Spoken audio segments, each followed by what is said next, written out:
Donald Trump attempted to project the image of a conqueror, but within the span of a few brief statements, the entire performance began to fracture. First came the declaration of triumph. Iran, he implied, had been defeated, broken, finished. Then came the request.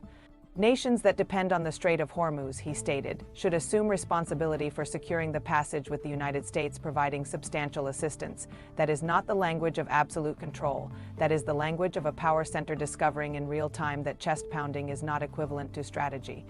And the Strait of Hormuz is not merely an abstract line of water on a map, it is an artery in the global machine: oil, shipping, insurance, inflation, supply chains, airline costs, your fuel bill, your grocery bill. If that artery constricts, the pressure radiates everywhere. So when the White House message pivots from "we have already won" to "everyone please help," that is not merely a messaging problem, that is a credibility problem, and credibility is the hidden currency of global power. Then the second layer emerged, claims that partners were joining the effort, pushback suggesting some of those partners were not nearly as enthusiastic as Trump implied. Simultaneously, an escalating confrontation with media coverage that refused to follow the prescribed script. So now this story has grown larger than Trump, larger than Iran, larger than a single shipping lane. This is about whether the architecture surrounding American power is being reinforced or quietly bypassed. In the next few minutes, I am going to show you exactly what just occurred, why Trump never anticipated it, and why the world you inhabit today already appears fundamentally different from the one you woke up in just days ago. If you had a business partner who insulted your customers, threatened your suppliers, started a fight in a loading dock, and then called you requesting emergency backup, how long before you stopped taking that call seriously? Hold that thought, because that is precisely the question U.S. allies and regional partners are now asking themselves. Drop your answer in the comments. If a leader repeatedly treats allies like disposable instruments, at what point do those allies begin building around him instead of with him? Let us rewind the clock. This did not begin with the Strait of Hormuz. It began with a pattern. Months and months of attacking allies, tariffing partners, treating NATO like a protection racket, publicly belittling nations whose cooperation Washington still depends upon, acting as if loyalty can be demanded on command after trust has already been incinerated. Trump kept assuming the old machinery would continue functioning simply because America is large enough to compel it to function. That was the miscalculation, because while Trump was performing outrage, other capitals were studying exposure. While he was treating diplomacy like a television segment, other governments were thinking in terms of redundancy, legal flexibility, defensive posture, insurance, energy security, and Plan B. Europe has been learning to hedge. Gulf states have been learning to hedge. Even media ecosystems have been learning to hedge. When a superpower behaves like a volatile contractor instead of a stable anchor, everyone downstream begins sketching alternative blueprints. So when the Strait of Hormuz suddenly moved to the center of the narrative, Trump seemed to expect the old reflex. America calls, others line up. But power is not solely about who possesses the largest navy. It is also about who still maintains the deepest reservoir of trust. And on that front, Trump has been draining the tank himself. Now let me walk you through the three receipts, because this is where the structure of the story becomes impossible to overlook. Receipt number one is Trump's own message whiplash. Earlier, Trump suggested that many countries, especially those affected by any attempted closure of the strait, would be sending warships in conjunction with the United States to keep it open and safe. Later, his tone shifted. Countries that receive oil through the strait, he said, should take care of the passage, and the United States would help a lot. Read those two ideas together, and the contradiction is glaring. The official framing sounds like coalition language, burden sharing, partnership, global cooperation. Fine, but the plain English version is much harsher. He bragged first and outsourced second. He projected total dominance, then revealed dependence. He wanted the headline of victory without the burden of owning the aftermath. And that matters, because in geopolitics, sequencing is everything. If you truly have the situation under control, you do not need to pivot from "we have already destroyed their capability" to "everyone else now needs to step up." That is not a smooth handoff. That is a public slip. It tells adversaries there may be more fragility in the system than the rhetoric admits. It tells allies the planning may have been thinner than advertised. And it tells markets that risk is rising faster than the slogans can contain it. Trump's defenders will argue he was simply calling for fair burden sharing. But burden sharing works when the burden was discussed before the crisis, not when the crisis is already live and your partners have spent months being insulted by the same person, now asking for help. He declared victory before he secured the exit. That silence from the supposed coalition was deafening. Receipt number 2 is the response from allies and regional players. One of the most revealing moments came when claims started circulating that foreign partners, including France, would join a more assertive naval effort around the strait. A French rapid response account pushed back, stating there was no such shift and that the carrier group posture remained defensive in the eastern Mediterranean. In plain English, that was a no, not our mission, not on your terms, not after your improvisation, and look at how unusual that is. Allies do not normally rush too publicly. Cool expectations unless they want distance on the record. Official language about posture, stability, and defense sounds technical, but what it really signals is caution. It signals reluctance to be pulled into a mission whose objectives, legal basis, and end state are all unclear. This connects to a broader pattern. Trump has repeatedly treated Allied support as something he can insult. One day and requisition the next. The same instinct showed up when he brushed aside the idea of late joining support from close partners in other moments, as though alliance management were a personal loyalty test rather than a long-term strategic asset. But countries remember, governments remember, militaries remember, they remember the tariffs, they remember the threats, they remember the swagger. So when the call comes in during a live crisis, they answer with hedging, not enthusiasm. And the Gulf is watching too. Regional states may still work with Washington. They may still rely on Washington in major ways. But dependence is not the same thing as trust, and trust is not the same thing as obedience. If you are in Doha, Abu Dhabi, Riyadh, or Kuwait, you are asking a brutal question right now. Is the United States still the security guarantor? Or is it becoming a destabilizing variable you need insurance against? Trump was demanding loyalty from capitals he already taught not to trust him. Receipt number 3 is the media pressure campaign. As the narrative grew messier, Trump turned on the coverage. He attacked major outlets, complained that headlines were misleading, elevated the idea that the media itself was the problem rather than the contradictions in his own messaging. He also amplified celebratory material, portraying legacy media as weakened, reshaped, or brought to heel.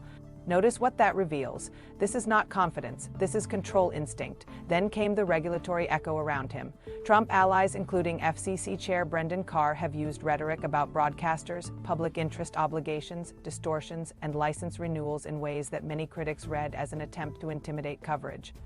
The official language is always dressed up in civics, trust, accuracy, public interest. But the plain language is harder to ignore. Tell the story our way or understand that power can be brought very close to your door. That is a huge tell.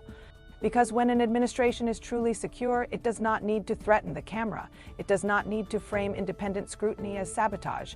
It does not need to celebrate a media ecosystem that has been hollowed out and made more compliant. And here is the part Trump world keeps missing. Audiences do not disappear when old. Outlets are weakened, they migrate. They move to independent media. They look for people connecting the dots honestly. That is the blind spot in the whole strongman theory of information. You can pressure institutions. You cannot erase curiosity. When the battlefield narrative slips, the next target becomes the messenger. If this story is connecting dots you have not seen assembled anywhere else, you are already ahead of most people watching this unfold. Hit subscribe right now. This is moving faster than any single outlet can track, and you need to be here when the next piece drops. Here at the Midas Touch Network, we are going to keep covering it. Honestly. Now step back and look at the contrast, because this is where the real strategic lesson lives. Most leaders, when attacked or embarrassed, get louder. They perform anger, they tweet harder, they issue bigger threats. The smarter players in this story did something else. They built distance, they used institutions, they used ambiguity, they used defensive posture, legal language, and quiet hedging. They did not charge into Trump's improvisation, they reduced their exposure to it. That is the strategist move. And in this case, the strategist is not one sainted leader, it is a whole category of actors, learning the same lesson at once. European governments keeping military moves limited, Gulf states exploring de-escalation and self-protection, companies studying shipping risk, insurers recalculating exposure, independent media building outside the old gatekeepers, not with missiles, not with slogans, with networks, with standards, with redundancy. Trump, by contrast, still approaches power like a blunt object. He thinks force is enough. He thinks volume is enough. He thinks if he humiliates enough people publicly, they will still come running when he needs them privately. But the modern world does not work like that. While Trump obsesses over domination, others are building bypasses. They are opening side channels. They are keeping options open.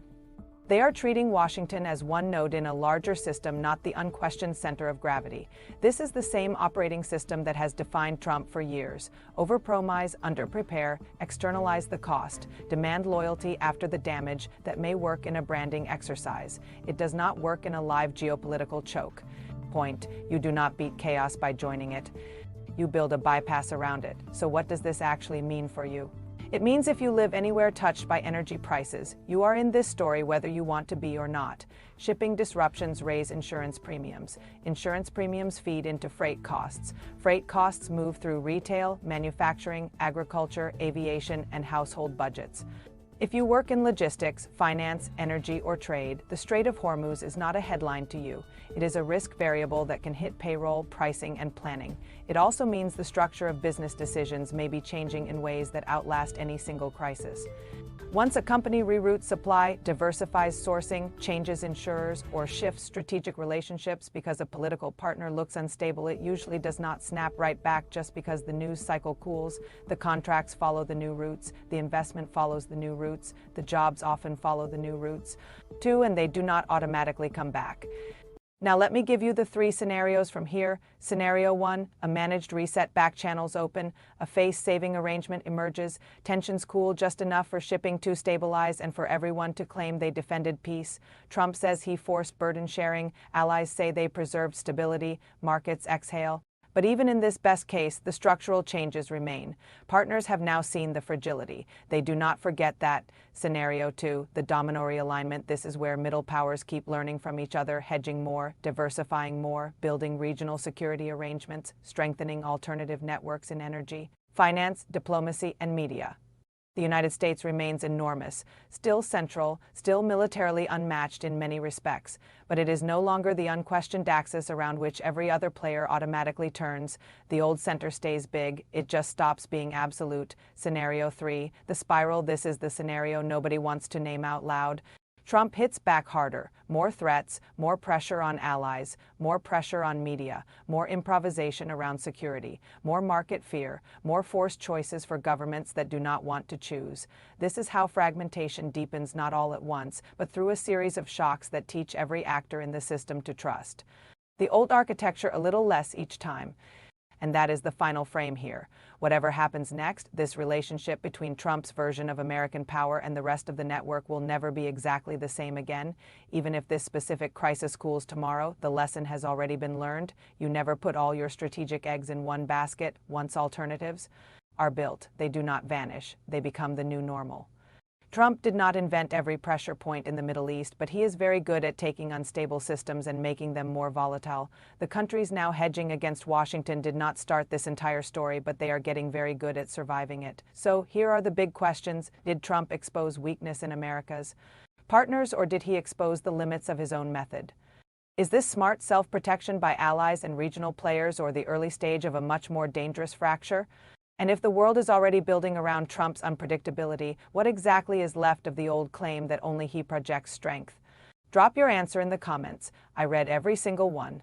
Subscribe, because the next chapter, whether it is naval posture, Gulf realignment, media intimidation, or the price shock that hits consumers next, is coming fast. This story is not slowing down. Do not look away. This content is commentary and analysis for informational purposes only. It does not constitute financial, legal, or geopolitical advice. Consult qualified experts before making decisions.